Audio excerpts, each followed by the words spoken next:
Good evening all, and welcome. Abandoned places can sure be pretty creepy, and we're about to go exploring.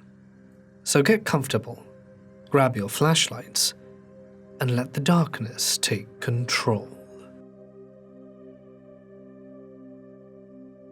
I am part of an Urbex group, and we visited an abandoned facility. To get to this location, we hopped on a plane, drove 5 hours in a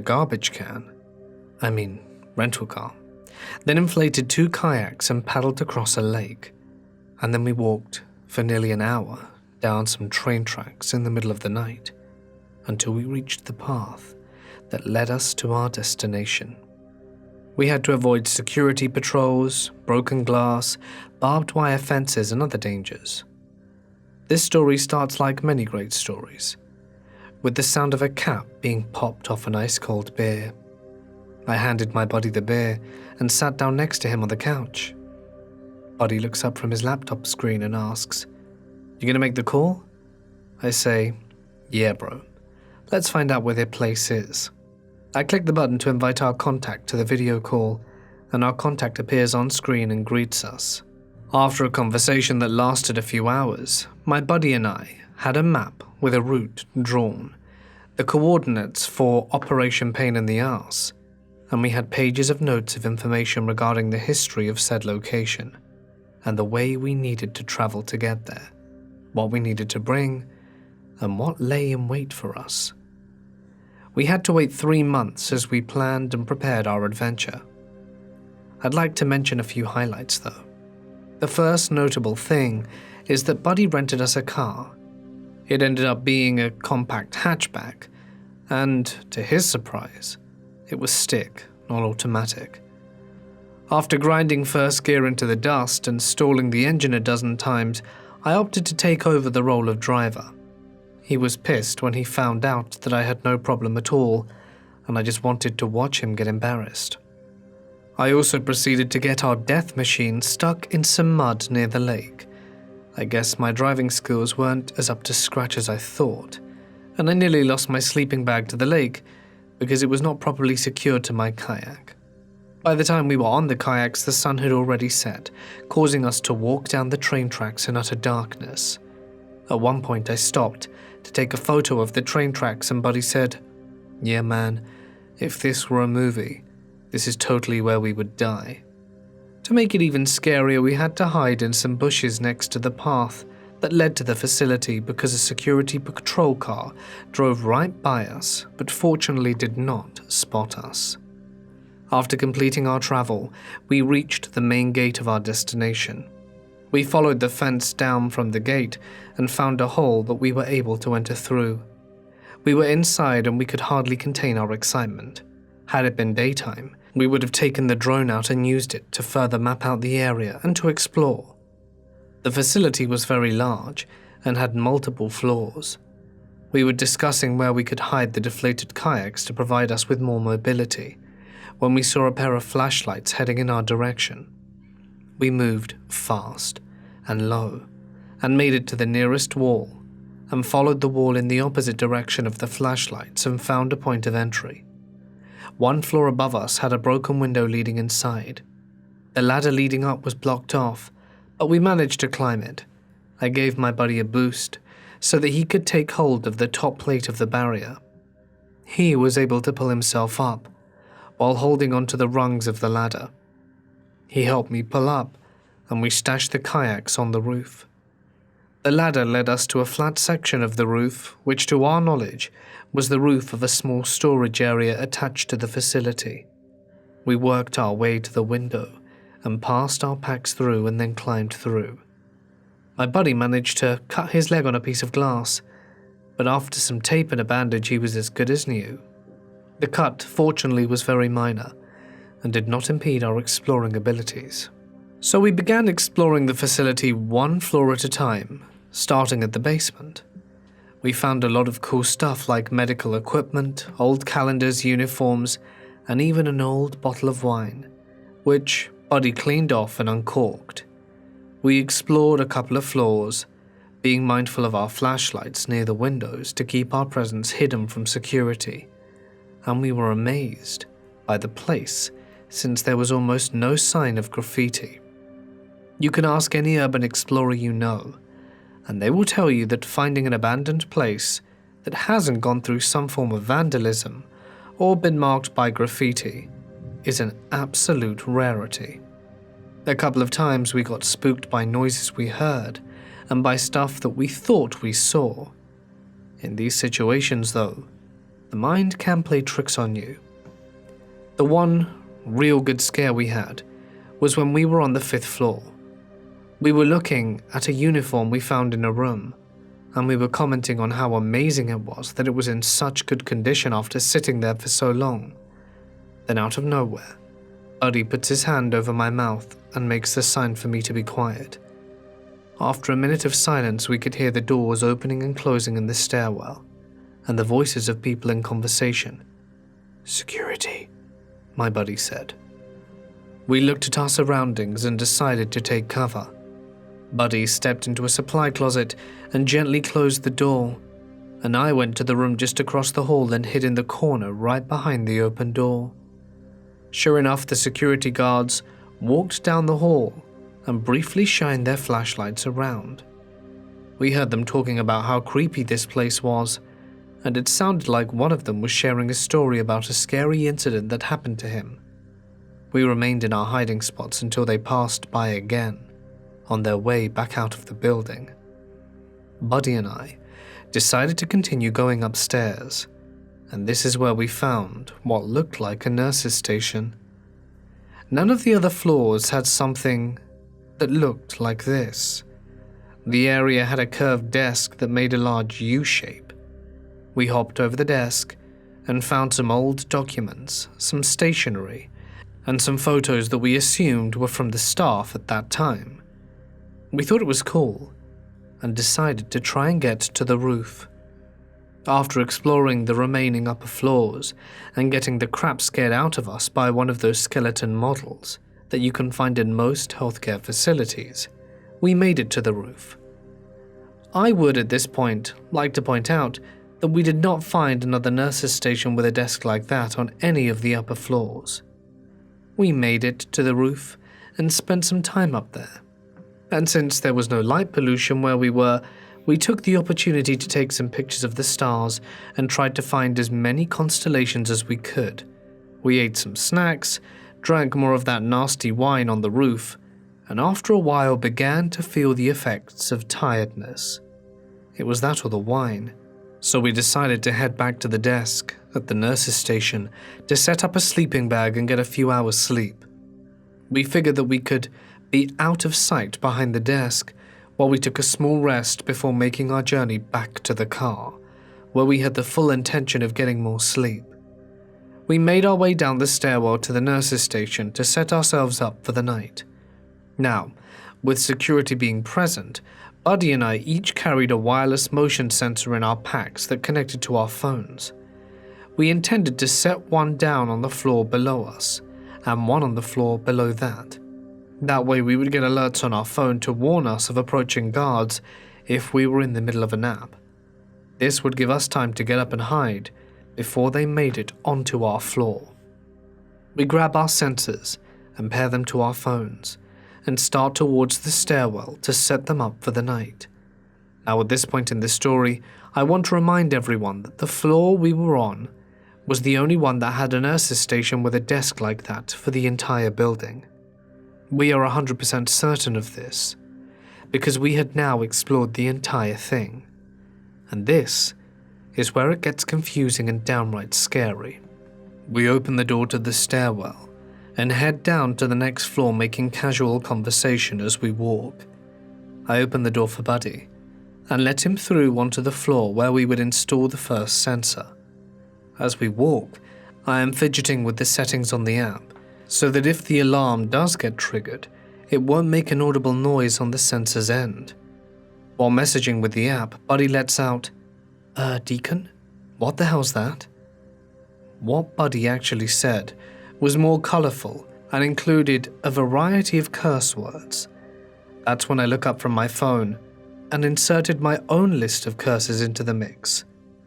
We were looking at the same nurse's station and the same desk as we were on the floor above us. Thinking we must have missed it, I told Buddy we should go down another floor and set the sensor first. We made our way down the stairwell and opened the door. We stepped out and began to walk forward, and couldn't believe our eyes. The same desk and nurse's station were there again. Buddy looks over to me and says with a shaky voice, "There's no damn way we missed 2 of these. 1, sure, maybe, but 2, no. Let's go up 3 floors because I'm damn sure there is no station or desk up there." I told him to stop being a baby and that I would hold his hand upstairs. Buddy froze for a moment, and after a few quiet and tense moments we began to laugh and walk towards the stairwell. Well, 3 floors up, we made sure to count each one. We opened the door and stepped out, only to again encounter the nurse's station and the particular desk. "Nope. No, sir," said Buddy in a panic. "Let's get the hell out of here, bro." We stuffed our sensors back into our packs and made our way down the stairs to the 2nd floor when we climbed in through the window. We opened the floor and nearly defecated ourselves. There was a nurse's station and the desk again. We turned back to the stairwell and followed it down until there were no more stairs to go down. We opened the door to our absolute relief and saw a familiar passage that led to the basement storage area. We went up 1 floor, slowly cracked the door open, and navigated our way through the floor and found the main entrance that had been boarded up. Everything looked normal and unchanged since our first pass through this floor. That means we had to go up 1 more floor and find the room with the broken window. We went back to the stairwell and up 1 floor and made our way to the room, thankful that we did not see the nurse's station or desk again, and found the window and was so relieved to feel the cool air coming through the broken window. We climbed out and made our way to the ladder. I dropped down first and had Buddy pass me the kayaks that we stashed on the roof. We made our way out of the hole in the fence and back down the path towards the train tracks, being ever careful to not get spotted by the guards. When we made it to the train tracks, we were so amped up on adrenaline that we jogged down the train tracks until we felt like our legs were going to collapse, and then we walked the rest of the way to the lake. After inflating our kayaks and making our way to the car, we shoved all our gear inside, got in it, and locked the door. "What the hell was all that?" Buddy said. "How is that even possible?" I responded. We tried to rationalize our experience for over an hour before exhaustion took a hold of us. I'm not sure if we decided to flat out refuse the reality of what happened to us, or if we were just lying to ourselves to make ourselves feel better. But we concluded that after drinking the old wine we found, we imagined being trapped in a loop on the same floor. Has this type of phenomenon ever happened to anyone else? What causes it? And what on earth can people do to get out of it? One thing is for sure, on our next exploration we plan on bringing tape to mark the doors and hallways we've been through. That way we can follow the trail of tape out and keep our focus on something we can be certain about. Nothing is scarier than feeling like you're stuck in an endless loop, and no matter what you do, you wind up exactly where you began. It can easily make a person go insane. Back in college, my friends and I got into the habit of exploring abandoned buildings. We've seen some incredible places and have gotten some pretty cool souvenirs. I don't really condone taking stuff from some buildings, but if it's about to be torn down and contractors have taken everything out they deem to be worthy, then I'll gladly take that depression glass they left behind, but I digress. It's a small group of friends that goes exploring with me, and I love introducing new people to it. A friend of mine had asked me on several occasions if I could take him somewhere because he never went exploring before, and decided to take him to an old paper factory that didn't have much inside, but had an absolutely beautiful view of the city from the roof. It was also incredibly easy to get in and out of. We went with a few other people, but two of my friends decided to wait outside for us, since they had been to the building plenty of times and no longer found it interesting. Which isn't unusual. A lot of people use the building to smoke, drink or paint in, and we asked if there were many people inside. They said they thought it was mostly empty, but had heard someone banging around a few floors up, and that startled them.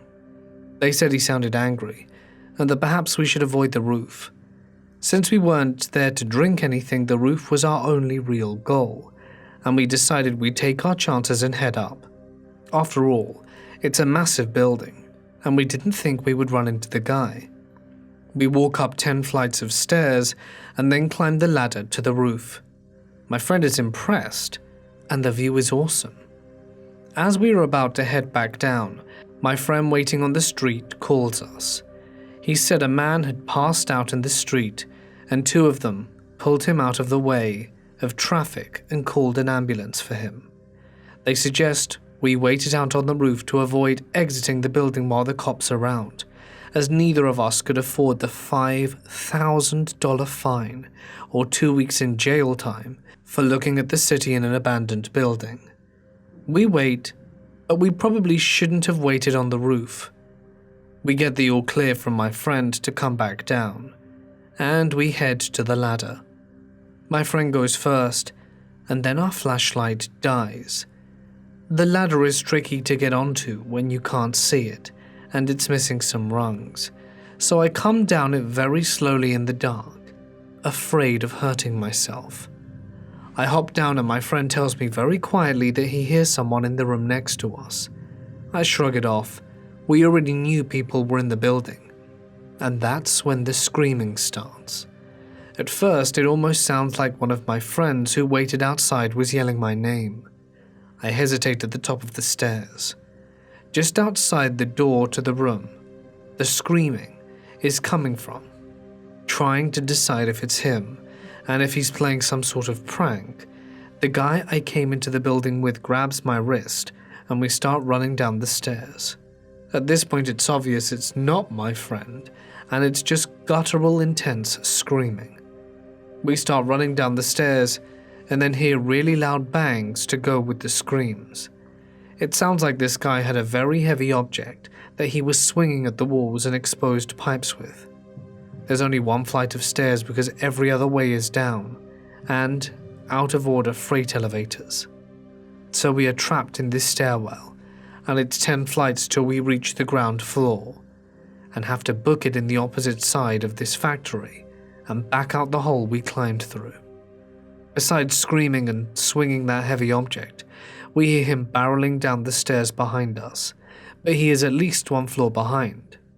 Whatever he is using to hit the walls and pipes with is clearly enough to do some damage to our skulls, because a bit of brick chipped off the wall and followed us down the steps. And that's when my friend grabbed my wrist again and throws me through the nearest door. We only made it down 3 floors, and at the beginning of each flight of stairs there was one door that opened onto the entire level. In other words, it's painfully obvious where we've gone. After flying into this room, we notice it had been gutted like every other floor, but more of the windows are boarded up and it's very dark. All that's in this room to hide behind is some pillars. We get behind one and huddle together. This guy stops outside the doorway to the room, and he's still screaming. It's terrifying. Then he starts swinging his weapon around and slamming it into the doorframe. We're sure he's going to come in, and the only way out is the door he's currently standing at. Neither of us even dare to look round the pillar, as we have no idea what weapon he's wielding. Nearly 4 minutes pass, and his screaming hadn't subsided. For whatever reason, he doesn't come into the room we're in, but starts running down the stairs. We can hear him hitting pipes and smacking the wall, and we just wait. We have 7 floors to go down, and we could pass him in any doorway on the way down. Eventually the screamings and bangings stop, but we still think we should wait. That's when we hear something from a different corner of the room. There is just enough light from a window in the back that hasn't been boarded up, and we see a figure get up off the floor. This person had been in the room with us the entire 7 or 8 minutes, and who is in front of the only light source, so all we see is a totally black figure. They now begin shuffling towards us without making a sound. It is exactly like a zombie movie, and we run. We don't bother to find out what this person's deal is, and temporarily forget about the clearly dangerous first guy. For an asthmatic, I ran down those stairs and never paused to catch my breath, once. As we were reaching the bottom, the screaming started again, coming from the room next to us, but we didn't stop running. The hole in the wall that we climbed through to get into the building is yards away, and this man comes crashing out of the room behind us. We never look back, and climb through the hole so fast I don't even remember doing it. Our 2 friends are waiting for us, and we throw ourselves into the car. They ask what happened, because apparently that man was so loud they could hear him screaming and breaking things from outside. They thought we were making all that noise, and were going to give it a few minutes before calling us to remind us that the police were still patrolling the area for drunk, underage college students, and we should probably shut up. We tell them what happened and decide to carry on with our plans for the night, because a beer was totally necessary after that. When I was about 12 to 14 years old, we moved to Cherry Point, North Carolina, because my dad was in the military. I loved exploring woods and finding every little hidden area. Well, after about a year of living there, I had just about learned where every beachfront, woodland area, and park was worth hanging out at. One day, my friend Jake and I were heading to a wooded area to just hang out, climb some trees, and just do regular teenage boy stuff. We decided to take a different route because we hadn't gone that way before, and like I said, I enjoyed exploring. I was and always have been very curious and adventurous when it comes to that sort of thing. Anyway, on our way to the woods we saw a big open field with one single building in the center of it. Now this area had many buildings, military complexes, and as such, but this building was different. It was all alone and clearly run down, so being bored teens we decided to park our bikes and walk through the fields to the 1-story brick building. As we got closer, I noticed that the building seemed to be in such good shape, and I didn't know why someone would just abandon it like they did. The building was a rectangular shape, and a door at the end of each of the 4 corners. On either side of each door were huge glass windows about the same size as the door. We peered through the first window we came to, and we could see the trees in the background as we looked into one window and out the other, on the other side of the building. The building didn't give me any weird vibes until I looked side to side in the windows.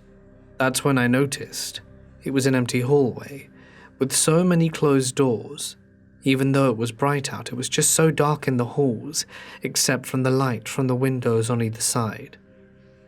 Me and my buddy started checking the doorknobs, because that's what teenagers do.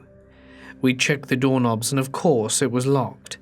We moved to the second door and windows, where we then proceeded to check the door, and we confirmed it wasn't going to budge. We pressed both our hands and faces on the big windows on either side of the door, and that's when I saw it. The window was cold, much colder than the last window. There was one last door at the very right back of the building, and at the end of the hall we could see movement from inside the room. I didn't understand why someone would be in here. There were no vehicles around it and no lights on the building. The movement was so fast and blurred that I half thought I was just seeing things, and didn't mention it to my friend. not wanting to essentially try to turn this into a fake-ass ghost hunt. Besides, he probably wouldn't have believed me anyway. But anyway, for some reason there was a faint glow coming from within the room. It looked like sunlight from a window inside it, but not as bright as it should have been, as the window in question, almost as if it were covered in dirt or a cloth. But it wasn't the weird part. Me and my friend looked at each other and said how cool, and wished we could get in. I suggested excitedly that we should check the other 2 doors on the other side of the building, and that perhaps we'd get lucky. I had started to make my way around the building to get to the other door, when my friend slowly yelled something. I asked what it was, thinking he must have seen an animal or some interesting object. I turned to look at him, but he never said anything, and never took his face off the window. So that's when I came over slightly annoyed, and he didn't speak up. I pressed my face up against the window like, great, now I've got to try and guess what small detail he's talking about, and peered into the window and rescanned everything. And then my focus went into the room in the back, with the cracked door, and I could feel my whole body go numb. In the cracked door of the room, I saw what appeared to be a small child with dirty, matted, pitch-black hair, wearing an evening gown. I was stunned she wasn't moving, and I stared hard, not really knowing how to handle this. At first, I thought my brain was playing tricks on me, and it was probably a chair with a coat on it or something, perhaps a mannequin.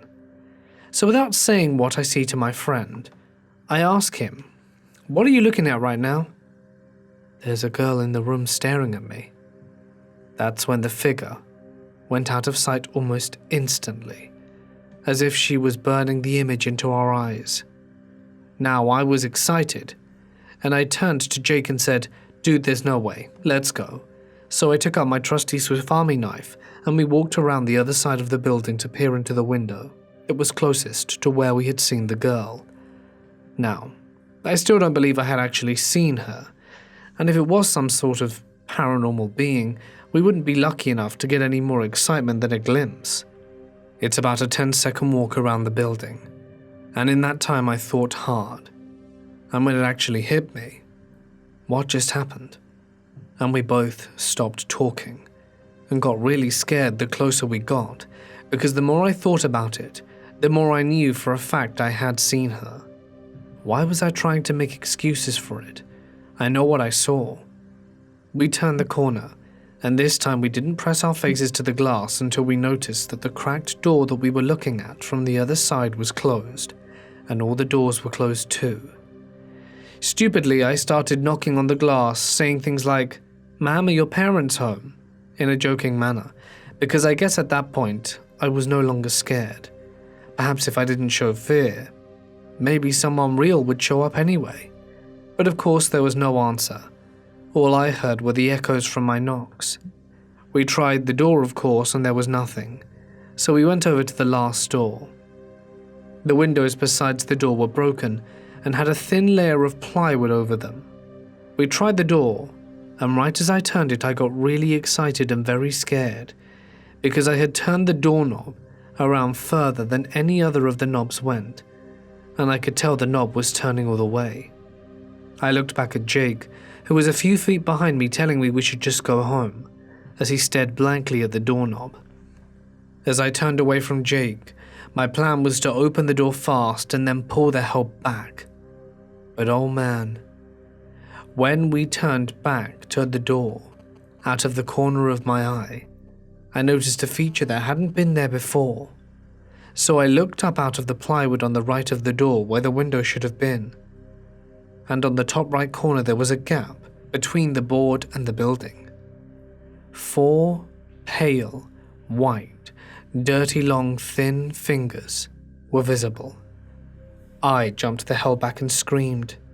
That's when the fingers vanished, and we bolted and started dead sprinting for the bikes. That's when I got mad. I was mad and scared, and started to yell and scream. I couldn't stop shaking. I had to run, and I started to cry. I had never cried in front of anyone but my parents, But I didn't care though. I was so scared. Just what the hell was that? A homeless man? A little girl? Or something inhuman? When we got back to my house, I told my mum I had to talk to her, and she knew something was up because she commented on how pale and shaky I was. My friend went home to tell his mum, and I went with my mum into her room, started bawling my eyes out and telling her bits and pieces of the story, obviously leaving out the parts about checking the doorknobs and slightly taunting whatever the hell that was. After plenty of tears, snot and praying, I went to play the Wii in the living room while my mother called the police. Now this is the interesting part. The police told her there was a house built there during the American Civil War. A family lived there, a husband, wife, and their 2 daughters of a young age. Their father had gone to fight for the Confederacy while leaving his family behind. Apparently there was a fire one night and the mother told the children to run to the ocean. Remember, we were on our way to the same beach when we passed the place. While the mother tried to save some personal belongings, she didn't escape the flames and was burnt alive. Her children reportedly drowned. I don't know what happened to the father.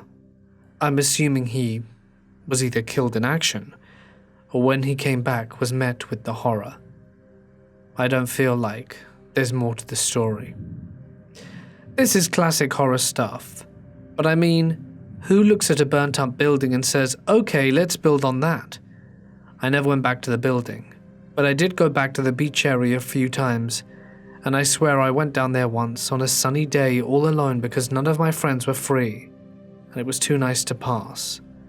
As I lay on the beach, everything was perfect, so I relaxed, almost to the point of sleep, when I heard wild splashing and cracking water. It sounded like a shark had just swum up and grabbed a bird. I shot up and looked around, but the water was calm, barely any waves at all. I got so weirded out, and I just couldn't stop thinking about the building and the kids, that I packed up all my things and just went home. A couple of years ago, I met this guy at a party who told my friends and I about an abandoned house that he used to explore and take a lot of pictures in. We asked him to take us there one night so that we could explore, and although he seemed a bit hesitant, he agreed, and we made plans. A few nights later, they pick me up, and this guy directs us to the house. Turns out, it's behind a field on a street that I've lived about 10 minutes from my whole life. On our way there, he quickly tells us the story behind it. Decades ago, probably in the early 1900s, the house was an orphanage run by a priest. The priest started acting weirdly, and someone decided to send an exorcist to check the place out. The exorcist sensed that the evil spirits were coming out of their well, so they sealed it and built a new one. Not long after that, the priest killed the children and then himself in the house, and it has since been abandoned. While this story definitely creeped me out a little, I was skeptical. I wasn't too sure that I believed in evil spirits or possession or anything of the sort. We finally get there after having a lot of trouble trying to find the mostly hidden gravel road, because the field was pretty overgrown. We drive down the road, and I'm feeling a little creeped out, especially once we get to the clearing and the house becomes visible. The property consisted of a house with a small shed on one side and a decent-sized barn on the other. The guy tells us that the shed and barn are pretty run down inside, so it wouldn't be safe to explore so much, and decided that we should stick to the house. As we walked into the woods and closer to the house, he gets visibly anxious and quieter. We make our way inside, and we get to the front room when he tells us his story. He and his friend had gone there the last time a few months ago, and were smoking in the exact spot that we were in, when he said he saw a shadowy figure coming out of the room to our right that was full of black mold. He claims the figure chased him and his friend out of the house and down the road until they had safely driven away. He tells us That's why he's so anxious, and understandably so. We still decide to explore further. As we make our way upstairs, I stop feeling so uneasy and start having fun exploring. It's definitely still creepy, but I haven't had any bad feelings or seen or heard anything strange so far. We get down to the basement, and the kid tells us this is where he feels the most uneasy. As soon as we enter one of the rooms, the darkest one, he suggests we turn off our flashlight and sit there to see if we see anything. I go over and sit under the stairs, and as soon as I turn off our lights, I feel the strongest sense of dread I've ever felt, and suddenly my shoulders feel heavy. It feels as if something, or someone, is sitting on them. I freeze for a second, and then turn on my flashlight and demand everyone do the same. I tell them what I felt, and everyone is pretty silent. My friend chimes in and says she's not feeling too great, so we decide to leave. We get to the car, and the guy and I stand outside to smoke a cigarette, while the rest of the group waits in the car. We smoke in silence, and I'm looking back at the abandoned buildings when I notice a light that appears to be coming from the second floor window of the barn. Without noticing, I start walking towards it. It felt as if something was pulling me there. The guy sees me doing it, and then grabs me and pulls me back. He tells me he knows what I'm feeling and that he felt the same the first time he went, and he told me he felt the strongest of urges to go back there for days afterwards, and he did. He went back as often as he could, until the incident with the shadow figure. After we finished our cigarettes, we get into the car. We drive all the way back to my house in silence, and I couldn't sleep for the rest of the night, and for days after. I kept feeling the same way. I had the strongest urge to return, but I didn't. Every night for at least a week after, I felt I wasn't alone. Then I got sick. Sore throat, a cold, but a really bad one. I even lost my voice for a few days. Then my mental health began to decline. I was always angry and felt depressed. I had a history of mental health issues and hospitalization, but I had been doing really well for the past year or so. No more than 2 weeks after my trip to the house, things got really bad, and I checked myself into the hospital and stayed there for 2 weeks. Ever since then, whenever I pass the spot where I know the house is, I feel the slightest urge to just turn into the gravel road and return. Of course, I will never do that, and no, I will never go back there.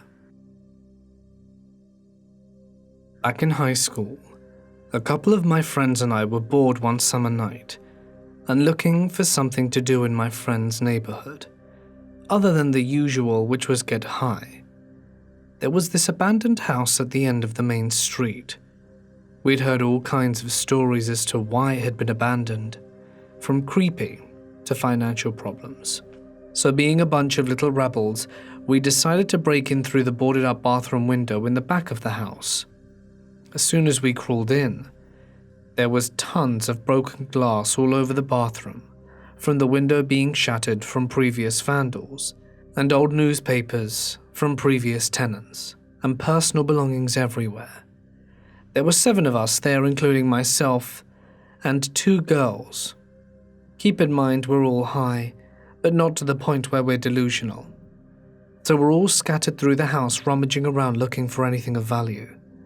I was walking around, shifting through things that were left behind, trying to figure out why it looked like some of the previous owners just left everything. As I was walking back towards one of the rooms, I took a glance towards the kitchen and saw 2 of my friends at the dining room table. One was a girl, with their flashlight inspecting what was on it.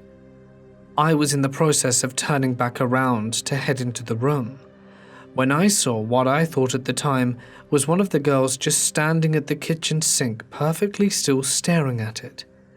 I stood there for a moment, looking at her, thinking she must be really high, and laughed to myself a little and proceeded to head into the room to do a little more exploring.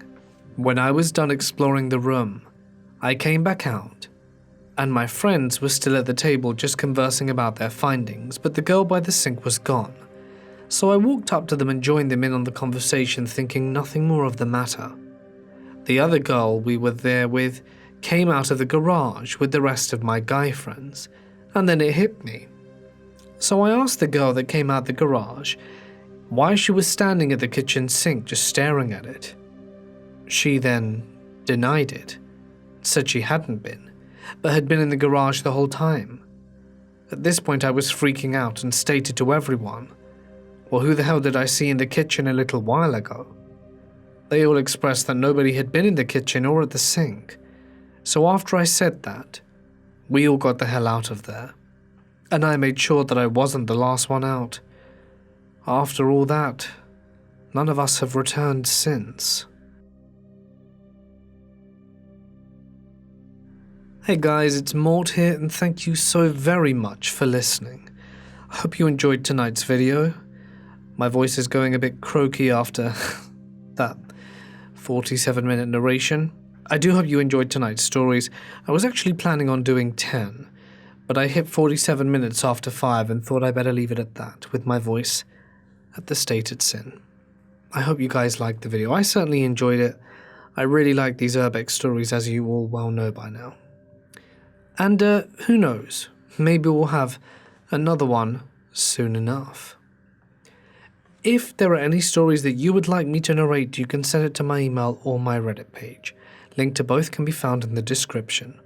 And I'd like to extend a special thank you to everyone who wished us well for the birth of our daughter. It really means a lot. Friday the 13th. Had to be Friday the 13th. She was literally born at 7 minutes past as well. So, she could have been earlier. She could have been the day before, but nope. Anyway, and a huge thanks to all the lovely members and patrons for your continued support and contributions. Alright then guys, for now I think I'm going to sign off before my throat explodes. Stay awesome, and I'll see you in the next one.